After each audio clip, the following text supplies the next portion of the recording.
Good morning అండి. Pack సెక్రటరీస్కి, branch సూపర్వైజర్స్కి and branch మేనేజర్స్కి 2025-26 ఇయర్కి వచ్చేసి మనం మొన్న రోల్ ఓవర్ క్లైమ్స్ సబ్మిట్ చేయడం జరిగింది. But non roll over claims అనేది ప్యాక్ నుంచి డీసీసీబీకి, డీసీసీబీ నుంచి కేసీసీ ఇంటిగ్రేషన్ పోర్టల్కి వెళ్ళాలి. ఆ ప్రాసెస్ ఈ రోజు నుంచి ఎనేబుల్ అయిందండి. సో ఆ ప్రాసెస్ ఒకసారి మీకు జనరలైజ్గా చెప్తున్నాము. ఈ స్టెప్స్ ఫాలో అయ్యి మీరు ఫర్దర్గా సబ్మిషన్ చేయండి. ఫస్ట్ వచ్చేసి మనం ప్యాక్స్, ఇది ప్యాక్ లెవెల్ అండి. ప్యాక్ లెవెల్లో ఇంటలెక్ట్ పోర్టల్లో మీకు సిఈఓ ఐడిలో నేను ఒక ప్యాక్ని ఎగ్జాంపుల్గా తీసుకొని చేస్తున్నా అండి.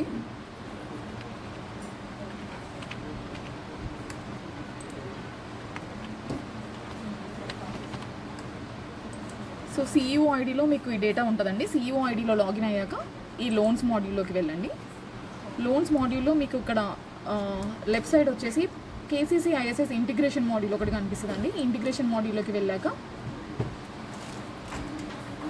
ఇక్కడ మీకు మరిపెడ అండ్ ఇక్కడ సెలెక్ట్ ఆప్షన్స్లో ఆల్ మెంబర్స్ ఉంచేసుకోండి. ఇక్కడ జస్ట్ ఇదేం క్లిక్ చేయకుండా మీరు వ్యూ బటన్ క్లిక్ చేయండి. మీకు ఇక్కడ డేటా లోడ్ అయిపోయి డేటా మొత్తం ఫెచ్ అవుతుందండి.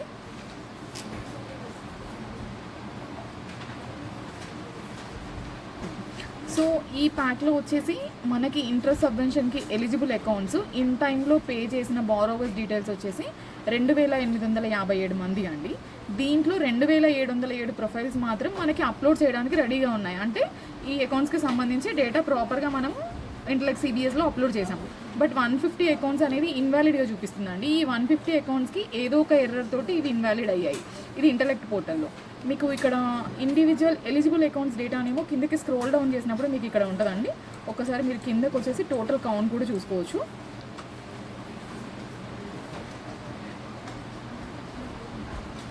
సో 2707 అకౌంట్స్ అండి. సో నెక్స్ట్ వచ్చేసి మనకి ఇప్పుడు ఈ 150 ఇన్ఎలిజిబుల్ అకౌంట్స్ ఏవైతే ఉన్నాయో వాటి రీజన్స్ ఎందుకు ఇన్ఎలిజిబుల్ అయ్యా అనేది ఇక్కడ reasons for account not appearing in the search list అని మీకు రైట్ సైడ్లో ఒక పాపప్ కనిపిస్తుంది కదా. ఇది క్లిక్ చేసినప్పుడు మీకు ఇక్కడ ప్రతి అకౌంట్కి ఆ నేమ్ ఆఫ్ ద బారోవర్, ఆ లోన్ అకౌంట్ నెంబర్ అండ్ దాని స్టేటస్ అంటే రీజన్ ఏంటి, మెయిన్ రీజన్ ఏంటి అనేది మీకు ఇక్కడ డిస్ప్లే అవుతుందండి. ఇది మీరు పీడిఎఫ్ కూడా డౌన్లోడ్ చేసుకోవచ్చు అండి. ఇక్కడ పీడిఎఫ్ డౌన్లోడ్ చేసేసుకుంటే మీకు మీరు డెస్క్టాప్లో సేవ్ చేసేసుకొని మీరు ఇండివిజువల్గా మళ్ళీ ఈ అకౌంట్ అంటే ఈ లోన్ అకౌంట్ బేసిక్ డీటెయిల్స్లోకి వెళ్ళి ఇక్కడ ఇప్పుడు సపోజ్ ఒక దానికి వచ్చి మొబైల్ నెంబర్ ఇష్యూ ఉంది.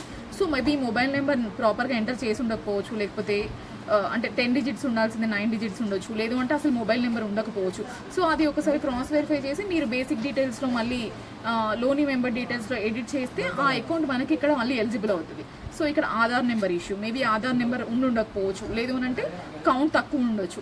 సో ఇట్లా ఒక్కొక్క దానికి ఒక్కొక్క రీజన్స్ ఉన్నాయండి. ఈ రీజన్స్ అన్నీ మీరు ఒకసారి చూసుకొని ఆ అకౌంట్స్ అన్నీ ఫస్ట్ రెక్టిఫై చేయండి. రెక్టిఫై చేశాక మ్యాక్సిమం 99% అన్ని అకౌంట్స్ రెక్టిఫై అవ్వడానికే ట్రై చేయండి. సో ఈ ఎర్రర్ డీటెయిల్స్ అనేది ఈరోజు రేపట్లో మ్యాక్సిమం మీరు క్లోజ్ చేసేస్తే పోర్టల్కి పంపించడానికి ఉంటుంది. ఎందుకంటే పోర్టల్ ఆల్రెడీ క్లోజ్ అయింది, మనకి మళ్ళీ ఇప్పుడు రీఓపెన్ చేశారు కాబట్టి అది ఎప్పుడు క్లోజ్ చేస్తారనేది మనకు కూడా ప్రాపర్ లేదు. కాబట్టి 2-3 డేస్లో ఈ ప్రాసెస్ మీరు కంప్లీట్ చేయాల్సి ఉంటుంది. నేను ఇంకా లాగిన్ తీసుకున్నానండి. ఇప్పుడు ప్రీవియస్గా మనం ఓపెన్ చేసిన ప్యాక్లో ఏమైందంటే అందులో 150 అకౌంట్స్ ఇన్ఎలిజిబుల్ ఉన్నాయి కాబట్టి ఇప్పుడు మనం అది అప్లోడ్ టు డీసీసీబీ చేయలేదు. సో నేను ఇంకొక ప్యాక్ని ఎగ్జాంపుల్గా తీసుకున్నాను మీకు ఐడియా కోసం అని చెప్పి. సో దీంట్లో కూడా సేమ్ మనం లోన్స్ మాడ్యూల్లోకి వెళ్ళాక కేసీసీ ఇంటిగ్రేషన్. సో ఈ ప్యాక్కి సంబంధించి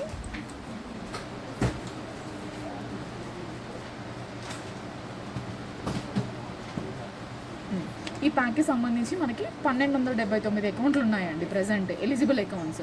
సో ఈ ఎలిజిబుల్ అకౌంట్స్ అన్నీ మనకి ప్రాపర్గా వాళ్ళు రికార్డ్ అప్డేట్ చేశారు కాబట్టి 1279కి 1279 మనకి ఇక్కడ స్క్రోల్ డౌన్లో కనిపిస్తుంది. సో ఆల్ ఎలిజిబుల్ అకౌంట్స్ వీళ్ళకి ఎలిజిబుల్ ఉన్నాయి కాబట్టి పైన ఇన్వాలిడ్ అకౌంట్స్ ఏం లేవు. సో ఇట్లా ఎలిజిబుల్ ఉన్న ప్యాక్స్ అప్లోడ్ టు డీసీసీబీ చేసేయండి.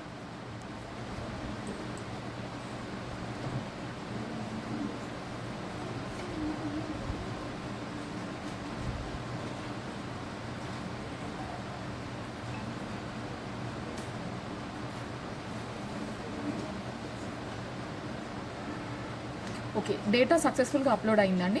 ఇది అప్లోడ్ టు డీసీసీబీ చేశాక కొంచెం ప్యాక్ సెక్రటరీస్ మీరే మీ కన్సర్న్ మేనేజర్స్కి కాల్ చేసి వాళ్ళని మన యూనిట్ ఈఆర్పి పోర్టల్లో మళ్ళీ బ్రాంచ్ మేనేజర్ లాగిన్లో ఈ డేటాని అప్లోడ్ టు కేఆర్పి కొట్టమని చెప్పండి. ఎందుకనంటే మళ్ళీ మన అప్లోడ్ టు ఇది వచ్చేసి మన యూనిట్ ఈఆర్పి పోర్టల్ అండి. దీనికి బ్రాంచ్ మేనేజర్ లాగిన్స్ ఉన్నాయి కదా, అందరు బ్రాంచ్ మేనేజర్స్ అండ్ ప్యాక్ సూపర్వైజర్స్కి దీనిపైన అవేర్నెస్ ఉంది కదా. సో దీంట్లో వచ్చేసి సేమ్ అప్లోడ్ టు డీసీసీబీ చేశాక మనము కేఆర్పీకి పుష్ చేయాలండి డేటా. ప్రజెంట్ ఆ మాడ్యూల్ మనకి టీఎస్ క్యాబ్ లెవెల్ నుంచి ఇంకా ఎనేబుల్ అవ్వలేదు, ఒక 2 days పడుతుంది. సో ఈ లోపు మీ ప్యాక్ సూపర్వైజర్స్ మీ ప్యాక్ సెక్రటరీస్తో కోఆర్డినేట్ చేసుకొని ఎలిజిబుల్ ఉన్న అకౌంట్స్ అన్నీ ఫస్ట్ అప్లోడ్ టు డీసీసీబీ చేయించండి. ఏవైతే ఎర్రర్స్ ఉన్నాయో ఆ ఎర్రర్స్ని మ్యాక్సిమం రెక్టిఫై చేయించండి. ప్రజెంట్ అయితే అవైలబుల్ ఉన్న డేటాని అప్లోడ్ టు డీసీసీబీ చేయండి. ఈరోజు ఈవినింగ్ వరకు రేపు ఈవినింగ్ వరకు ఆ ఎర్రర్ ఉన్న రికార్డ్స్ కూడా మళ్ళీ రెక్టిఫై చేసి ఫర్దర్గా రేపు ఈవినింగ్ లోపు అప్లోడ్ టు డీసీసీబీ చేయండి. ఇది కొంచెం ప్రియారిటీ బేసిస్లో చేయండి, ఎందుకంటే మనకి అది క్లోజర్ పోర్టల్ ఎప్పుడు క్లోజర్ అవుతుంది అనేది మనకి కూడా కన్ఫర్మ్గా తెలియదు. కాబట్టి ఎలిజిబుల్ ఉన్న బారోవర్స్ మనకి పిఆర్ఐ లూజ్ అవుతారు. కాబట్టి దాన్ని as soon as possible secretaries and supervisors కొంచెం కోఆర్డినేట్ చేసుకొని కంప్లీట్ చేయండి. థ్యాంక్ యూ అండి.